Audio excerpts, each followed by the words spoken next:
Why Sony beats the competition. We've established why Sony are ones to watch in 2018, but why is that enough to make hype for their two movies stronger than the lofty competition? It's not a case of any of the others lacking in hype. The overused phrase, "it's a good time to be a superhero fan," is truer now than ever, rather than Sony's positives rise above the others' shortcomings. There's no denying Marvel's really upping their game in 2018 and looks set to reap the box office rewards as a result. Each of their three releases offers things we haven't seen before, and thanks to an unprecedented 17-movie run, come with an assured sense of quality. But there's still the formula.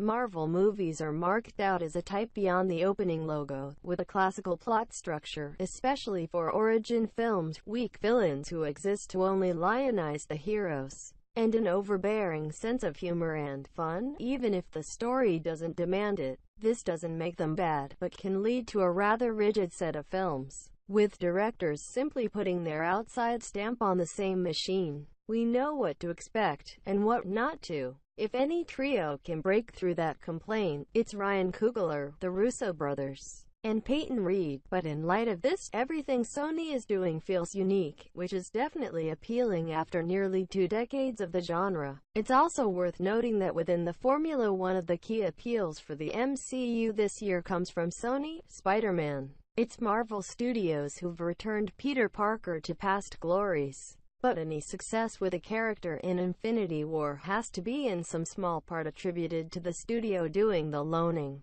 Meanwhile, DC is essentially taking a year off to reassess their shared universe, something that was always the plan but very helping considering they're still recovering from the critical and box office disaster of Justice League. There is only one film coming from the DC Films label, Aquaman, and despite being directed by perpetually entertaining popcorn expert James Wan, the character's blunt introduction in Batman v Superman and Justice League leaves massive question marks. It's hard to not plump for Eddie Brock. Finally, there's Fox, which is the studio Sony's closest to in feel, at least with their villain series. The X-Men have grown a lot in the past few years, and 2018 has always been marked as their time for expansion. With 3 releases for the first time ever, they did 2 in 2016. What's so remarkable is that those 3 films continue the trend for more varied, higher-reaching and adult genre fare. Started with the raunchiness of Deadpool and the bleakness of Logan. Even main series entry Dark Phoenix is being sold as having more to it than meets the eye. However, it's hard to get too invested thanks to behind-the-scenes considerations. The Disney purchase of Fox and the promised bringing over of the X-Men to the MCU is exciting for the property,